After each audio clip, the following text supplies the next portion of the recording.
Wara ħafna snin il-ħolma tal-klab ta' Ħalkirkop tista' ssir realtà permezz ta' ftehim li ġie ffirmat bejn Sports Malta u l-klab tal-futbol ta' Ħalkirkop.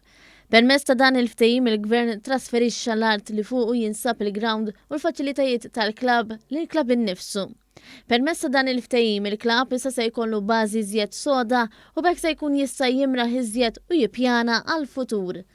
Il-President tal-Klab ta' Ħalkirkop, Joseph Farrugia, qal li b'dan il-ftehim se jkunu jistgħu jsiru żviluppi fil-klab u bekk ikompli jikber il-ġid fil-komunità.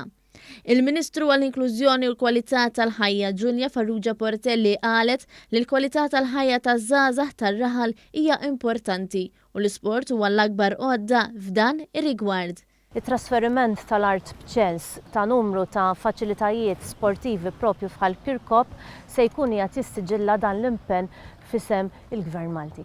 Min-naħa tiegħu is-Segretarju Parlamentari għall-Isport Clifton Grima qal li l-Gvern irid irawwem u jkompli jsaħħaħ il-kultura sportiva.